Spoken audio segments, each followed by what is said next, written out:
जी, अस्सलाम वालेकुम नाज़रीन, आपका वार में खुशामदीद। हमारे साथ आज शामिल गुफ्तगू हैं अली सजाद भाई और मैं हूँ बिशारत खान। आज हम बात करेंगे इंडिया चाइना का जो डिस्प्यूट है, उसका एरिया है अस्काई चिन। और इंडिया का ये दावा है कि ये उसके जम्मू कश्मीर वाले इलाके में है, चाइना कहता है कि उसके सिक्कियांग के सूबे के अंदर है। तो ये सजाद भाई अस्सलाम वालेकुम। जी वालेकुम सलाम वरहमतुल्लाह, क्या हाल है? जी हाँ, मेरा खत खैरियत है। अभी आपने सुन लिया है मुझसे कि ये जो हम बात करेंगे आज, उसका जो मौजू है वो है इंडिया और चाइना का डिस्प्यूट। तो इसके बारे में हम जानना चाह रहे हैं कि इसका जो हिस्टोरिक बैकग्राउंड है, इसकी क्या तारीख क्या है और दोनों का क्या दावा है कि वो कौन ठीक है इसमें, मतलब कुछ हमें वो वाज़ेह नहीं हो रहा। असल में ये दो इलाके हैं। एक है सिंकियांग जी के अंदर मौजूद एक एक्साई चन का इलाका है, और सिंकियांग जो है ये चाइना का एक सूबा है, ठीक हो गया। और इसकी सरहदें गिलगित बल्तिस्तान के इलाके के साथ लगती है। ठीक है, यानी पाकिस्तान का ये नॉर्थ है और इंडिया का भी नॉर्थ बनता है, नॉर्थ ईस्ट तकरीबन। पाकिस्तान का इसको कोई इलाका नहीं लगता, कोई बॉर्डर नहीं लगता, ऐसे ही है? अ, पाकिस्तान का जो गिलगित बल्तिस्तान का इलाका है वो लद्दाख के साथ लगता है, और लद्दाख का जो नॉर्थ है वो अक्साई चीन के साथ लगता है, और अक्साई चीन का इलाका जो है वो चीन के सूबे सिंकियोंग के अंदर है। ठीक है, और एक तो अक्साई ये चिन जो नोट है करके, ये जम्मू कश्मीर जो इंडिया के पास है उसको लगता है। जम्मू कश्मीर का जो इलाका है इंडिया के पास, IOK जिसे इंडियन ऑक्युपाइड कश्मीर कहते हैं, जी जी उसका जो फर्दर नॉर्थ है जी वो लद्दाख है, जी और जी। लद्दाख का फर्दर नॉर्थ जो है वो अक्साई चीन है। ठीक है, उसका बॉर्डर अक्साई चीन के साथ लगता है। बिल्कुल सही हो गया। लद्दाख जो है वो चीन के साथ उसका बॉर्डर है, वो तिब्बत का इलाका है चीन की तरफ जो है ना। और अक्साई चीन जो है ये सिंकियोंग के अंदर है, और कुछ एरिया इसका तिब्बत के अंदर है, और तिब्बत भी चाइना के अंदर ठीक हो गया बिल्कुल। है। एक तो ये एरिया है, और दूसरा एरिया है अरुणाचल प्रदेश। ठीक है, जी ये ईस्ट में है और नॉर्थ ईस्ट इंडिया का बनता है ये, और इस एरिया में भी इंडिया और चाइना का बॉर्डर डिस्प्यूट जो है ये काफी पुराना है। और ये दो इलाके हैं जिनके ऊपर इनकी जंग भी हो चुकी है 1962 में, मशहूर जमाना जंग जो बिल्कुल, ये इंडिया तो और काफी मशहूर है। चाइना के दरमियान हुई, वो 1962 में हुई। जी जी असल में ये इसकी थोड़ी सी बैकग्राउंड चले मैं आपको बता देता हूँ कि 1956 में जी। अ, चाइना ने एक सड़क तामीर करने चाहिए और कोशिश की, बल्कि उन्होंने सड़क तामीर कर ली, हम्म जो सिंकियांग से तिब्बत की तरफ जाती थी। ठीक है, हम्म। और इस सड़क का बहुत सारा हिस्सा, गालबन 120-30 माइल का हिस्सा जो था वो अक्साई चीन के इलाके से गुजरता था। ठीक है, ठीक हो और चाइना ने ये सड़क तामीर की। इंडिया ने इसके ऊपर एहतजाज किया कि ये इलाका हमारा है और डिस्प्यूटेड टेरिटरी है, गया। और आप इस पे काबिज हैं, लिहाजा आप इसके ऊपर ये तामीर ना करें। ना जाना। लेकिन चाइना ने वो सड़क तामीर करनी थी, क्योंकि चाइना के अपने उस खित्ते में बड़े मफादात थे, क्योंकि तिब्बत में चाइना को बहुत सारे मसाइल का सामना था। वहाँ पे जो कम्युनिटी है, जी बुद्धिस्ट लोग जो है, दलाई लामा मशहूर एक सारा मामला है, वो एक खैर अलग टॉपिक है। चाइना ने वो सड़क तामीर की, हम्म। जिसके नतीजे में इंडिया ने फिर तिब्बत में जो वहाँ के बागी थे उनको उन्होंने शायद देनी शुरू की, उनको सपोर्ट करना शुरू कर दिया। और जिसके नतीजे में 1959 में तिब्बत में भी एक बगावत हुई चाइना के खिलाफ। ठीक है, अच्छा। जिसकी सरबराही जो थी उस वक्त, जो उनके जो लीडर थे दलाई लामा, उन्होंने उसकी सरबराही की, लेकिन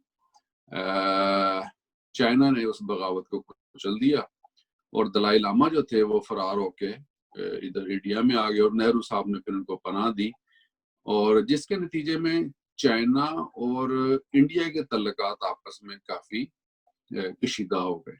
अच्छा, और मजे की मैं, ये जी दलाई जी, लामा है जिनको अभी रिसेंटली पीछे नोबेल इनाम भी मिला था।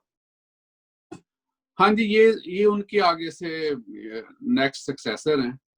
तो अच्छा। दलाई लामा एक टाइटल है उनका, और ये बेसिकली बुद्धिस्ट के जो स्पिरिचुअल लीडर हैं। अच्छा अच्छा, ये उनका टाइटल, मुझे लगा ये इनका नाम है बेसिकली, क्योंकि नहीं, पूरा टाइटल है उनका ये ना, क्योंकि इनको जो नोबेल पीस प्राइज मिला वो इधर हमारे नॉर्वे में मिला था, इसलिए मुझे याद था कि अच्छा अच्छा, तो आपने मिलना था जाके उनसे दलाई लामा साहब। वो असल में उनको आने की इजाजत नहीं दी गई उनकी, जब जब उनको मिला है ना नोबेल पीस प्राइज, जिस जहाँ पे टाउन हॉल में इसकी सेरेमनी होती है, उसकी कुर्सी खाली थी, उसके ऊपर सिर्फ उसका नाम लिखा हुआ था। अच्छा अच्छा अच्छा, तो उसकी कुर्सी के ऊपर उसका जो मेडल रखा गया है। अच्छा अच्छा अच्छा, हाँ, ठीक। वो चाइना ने उसको आने नहीं दिया। हाँ नहीं, वो हैं तो इंडिया में है, लेकिन चूंकि वो इंडियन नेशनल नहीं है, उनके पास ट्रैवल डॉक्यूमेंट नहीं होंगे, और ट्रैवल डॉक्यूमेंट तो ज़ाहिर है उनके जहाँ के वो रहायशी हैं उधर से ही वो इशू होने। आप किसी दिन कर लेना प्रोग्राम तिब्बत और चाइना जो डिस्प्यूट है, जो प्रॉब्लम है, तो इसकी पूरी डिटेल फिर हम डिस्कस कर लेंगे कि उसमें क्या मामला थे और क्या कुछ इश्यूज है उस हवाले से ना। जी गुड हो तो गया, ठीक। अभी तो ये दोनों चूंकि इंडिया और चाइना के तनाजुर में बात हो रही है। जी अच्छा, जी, यहाँ दिलचस्प, मैंने कहा चले बात हो रही है तो थोड़ा तज़किरा कर दें, और थोड़ा सा इंडिया और चाइना के 56 से पहले बहुत ही अच्छे तल्लुकात थे और मसाली तल्लुकात थे। बल्कि अगर मैं आपसे ये कहूँ कि एक वक्त था 52-53 का, जब इंडिया और चाइना के बारे में इंडियन चाइनीज भाई भाई के नारे लगा करते थे। अच्छा। और यस, चुएल लाई सबसे पहले इंडिया गए, वहां उनका बड़ा गर्मजोशी से इस्तकबाल हुआ, और नेहरू साहब जो थे उनके और चुएल लाई के बड़े अच्छे तल्लुकात थे। लेकिन प्रॉब्लम ये था क्योंकि नेहरू जो थे, इनके अज़ाइम कुछ और थे, और ये वेस्ट के साथ, रशिया के साथ, ऑल ओवर द वर्ल्ड ये एक बिल्कुल डिफरेंट एंगल से देख रहे थे अपने आप को और इंडिया को। और दूसरी तरफ जो चाइना था वो एक कम्युनिस्ट कंट्री, और नया नया इनकलाब से अभी वो निकला उस सारे मामलात से, उनके हालात बिल्कुल डिफरेंट थे। उस जमाने में चाइना की कोशिश थी कि इंडिया से हमारे अच्छे तल्लुकात हों, लेकिन इंडिया ने इस हवाले से कुछ ज्यादा जिसे कहते हैं पेशकदमी नहीं की। और चाइना का असल में जो डिस्प्यूट बना फिर इंडिया के साथ, एक तो ये मैं सड़क जो मैंने आपको बताया ना सिंगक्योंग से उन्होंने तिब्बत की तरफ निकाली, जी जी, उससे पहले अंग्रेज के जमाने में तिब्बत जो था, ये अंग्रेज टेरिटरी जो थी, जो ब्रिटिश इंडिया और चाइना के दरमियान तिब्बत एक स्टेट थी, एक इंडिपेंडेंट सेमी इंडिपेंडेंट इलाका था, है तो वैसे वो चाइनीज कंट्रोल में था। लेकिन तब अंग्रेजों ने पीपल रिपब्लिक ऑफ चाइना के साथ एक एग्रीमेंट किया, और बल्कि एग्रीमेंट किया नहीं, कोशिश की उसकी कि भी हम ये मैकमोहन लाइन जिसे कहते हैं ना हम, ये किसी तरीके से साइन हो जाए, ठीक है। लेकिन ये बात है गालबन 1914 की, जब शिमला एग्रीमेंट हुआ। बिल्कुल 1914 में चाइना ने मेरा इनकार कर दिया। अच्छा, उसमें तिब्बत अथॉरिटी आई हुई थी, तिब्बत के जो लीडर थे वो आए हुए थे, उन्होंने साइन किया मैकमोहन जो बॉर्डर एग्रीमेंट था बिटवीन ब्रिटिश गवर्नमेंट और Tibet on behalf of China. लेकिन चाइना ने उसको एक्सेप्ट इसलिए नहीं किया कि तिब्बत के पास अथॉरिटी नहीं थी कि बिहाफ ऑफ चाइना वो ब्रिटिश के साथ ये बॉर्डर लाइन जो है मैकमोहन लाइन, गालबन 880-90 किलोमीटर लंबी वो लाइन थी कि उसको वो साइन करते, लिहाजा उन्होंने इसको इंडोज नहीं किया। और ये डिस्प्यूट रहा बॉर्डर का, और स्पेशली इस इलाके में जो बिल्कुल नॉर्थ था लद्दाख के साथ एक साइचिन, और उस जमाने में उसको नीफा गालबन कहा करते थे, नॉर्थ ईस्ट फ्रंटियर एरिया, ठीक है, जो अरुणाचल प्रदेश का जो इलाका था। तो इस इलाके का और एक्साई चीन के इलाके में बॉर्डर जो था अनमार्क्ड बॉर्डर था इस हवाले से, ठीक है। और इसमें मसला था, इसमें गड़बड़ थी, और 1956 में जब चाइना ने उसमें रोड तामीर की तो इंडिया ने फिर उस पर इतराज किया, और उस इतराज को चाइना ने नहीं एक्सेप्ट किया, क्योंकि वो समझते थे कि ये हमारा इलाका है और हम अपने इलाके में सड़क बना रहे हैं। अब इन बातों से कई बातें निकलती हैं। 53-54 की बात है, चाइना ने जो नक्शे पाकिस्तान को भेजे थे अपने इलाकों के, उसमें गिलगित बल्तिस्तान का बेशुमार इलाका उन्होंने चाइनीज एरिया में दिखाया था, कि ये हमारे इलाके हैं। और वादी शमशाल तक का उन्होंने इलाका जो था, उन्होंने कहा ये हमारा एरिया, और अयूब खान गवर्नमेंट बड़ी परेशान हुई थी सब कुछ देख के कि ये इलाका तो सारा जाता है हमारा, ठीक है। लेकिन वो चूंकि बात की एक स्टोरी है, अलग हिस्ट्री है, वो सब कुछ कैसे फिर सेटल हुआ। लेकिन मीनवाइल इनके साथ, इंडिया के साथ अक्साई चीन पे इनका बॉर्डर डिस्प्यूट जो था, टेरिटोरियल इशू जो था, वो खड़ा हो गया ना। और नेहरू ने इस चीज को ज्यादा संजीदगी से नहीं लिया, और 1960 में फिर चुन लाई दोबारा गए इंडिया, और इन्होंने कोशिश की कि इंडिया के साथ हम मामला अपने ठीक करें। और 1960 में चुन लाई इंडिया आए, और इन्होंने इंडिया को ऑफर की कि आप अक्साई चीन पे हमारा कंट्रोल, उसको लेजिटिमाइज करें, ठीक है, उसको एक्सेप्ट करें, हम अरुणाचल प्रदेश पे आपका कंट्रोल जो है उसको एक्सेप्ट कर लेते हैं, ठीक है। बड़ी आइडियल सी एक उन्होंने इनको सोल्यूशन दिया, लेकिन इंडिया ने उसको एक्सेप्ट नहीं किया।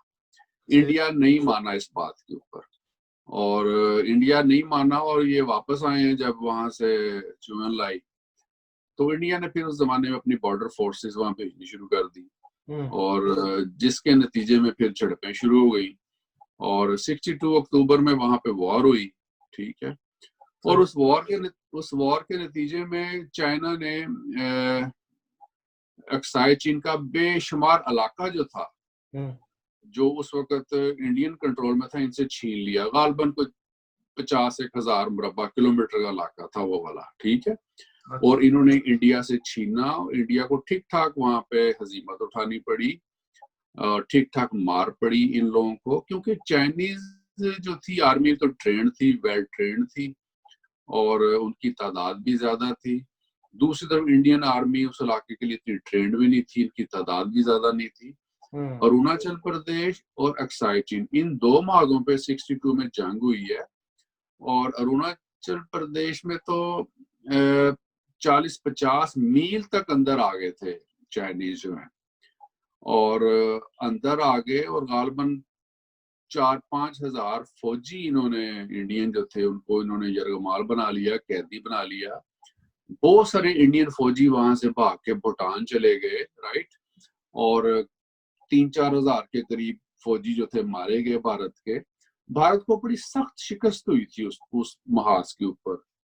लेकिन चूंकि चाइना के कोई तोसी पसंदाना अजायम नहीं थे, इंपीरियलिस्टिक उनकी अप्रोच नहीं थी, ये लोग वॉलंटरीली फिर वहां से वापस आए हैं। चाइनीज जो थे, इन्होंने अरुणाचल प्रदेश का बहुत सारा इलाका वापस दे दिया उनको, इंडिया को, खैर सगाली के तौर पे। अच्छा। लेकिन अक्साई चीन का जो इलाका जिसे वो समझते थे कि ये हमारी टेरिटरी है, वहां तक उन्होंने उसको कवर किया। लेकिन अभी भी उनका क्लेम है कि टूवर्ड्स लद्दाख हमारी टेरिटरी अभी भी इंडिया के पास है। तो उसके बाद फिर जाहिर है वो जंग बंदी हुई, और मामला जो थे वो वहीं के वहीं अभी तक एक डिस्प्यूटेड टेरिटरी के तौर पे एग्जिस्ट करते हैं। अभी तक उसमें कोई ज्यादा सोल्यूशन वाली बात नहीं आई ज्यादा ना। ये मैं सोच रहा था, अभी आपने बात की है कि इन्होंने खैर सगाली के तौर पर चाइनीज ने उनको इलाका वापस दे दिया जो कि उन्होंने जंग के दौरान छीना था। तो उसमें ये जो अक्साई चीन आता था, या कौन सा इलाका था अरुणाचल प्रदेश का, वहीं पे बॉर्डर ये कर लेते अगर उनको डिस्प्यूट का मसला तो काफी देर से चला आ रहा है, जब से तिब्बत ने उसके ऊपर साइन किया इंडिपेंडेंटली। लेकिन वो साइन उसकी वैल्यू कोई नहीं है ना, क्योंकि उसको इंटरनेशनली तो चाइना नहीं मानता, और चाइना बाद में फिर यूएनओ में जब सिक्योरिटी काउंसिल का रुकन बना तो उसकी तो कोई वैल्यू नहीं है उस एग्रीमेंट की, क्योंकि वो तो एक पार्टी का, एक ग्रुप का विद ब्रिटिश इंडिया एग्रीमेंट था, जबकि पीपल रिपब्लिक ऑफ चाइना का उसमें कोई किरदार नहीं था, और ना ही वो उसको एक्सेप्ट करते थे। लेकिन बाकी बॉर्डर को तो वो एक्सेप्ट करते हैं, जो बाकी बॉर्डर उनका है इंडिया के साथ। इसको कहते हैं LAC, जो अक्साई चीन का इलाका ना, लाइन ऑफ एक्टिव कंट्रोल, ठीक है। इसको LAC, जैसे कश्मीर और ऑक्युपाइड कश्मीर के दरमियान का इलाका LOC है, लाइन ऑफ कंट्रोल। ये LAC है अब इनके दरमियान, इंडिया और LAC का एग्रीमेंट हुआ है 1996 में। 1996 में LAC का एग्रीमेंट हुआ। इन्होंने आपस में मेमोरेंडम साइन किए कि भी हम कोई इधर गड़बड़ नहीं करेंगे, कोई लड़ाई झगड़ा नहीं करेंगे, और ये एक लाइन ऑफ कंट्रोल है एक किस्म की। तो दोनों फ्री के 1 किलोमीटर फासले पे रहेंगे इस बॉर्डर के, लेकिन डिस्प्यूट इज स्टिल देयर। ठीक हो गया। अच्छा, इसको अगर हम इस लिहाज से देखें कि अब दो बड़ी ताकतें हैं, इंडिया भी मतलब चलें चाइना थोड़ा सा कह लें पावरफुल है उससे, या इकोनॉमी उसकी ठीक होगी, टेक्नोलॉजी भी ठीक होगी, इंडिया भी एक बहुत बड़ा मुल्क है, पॉपुलेशन भी उसकी राउंड अबाउट चाइना के बराबर ही है।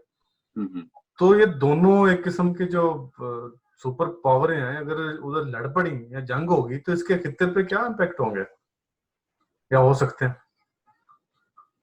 मेरा ख्याल है कि ये लड़ेंगे तो नहीं, क्योंकि चाइना बहुत रिस्पॉन्सिबल कंट्री है और चाइना मैक्सिमम कोशिश करता है डिस्प्यूट ना हो।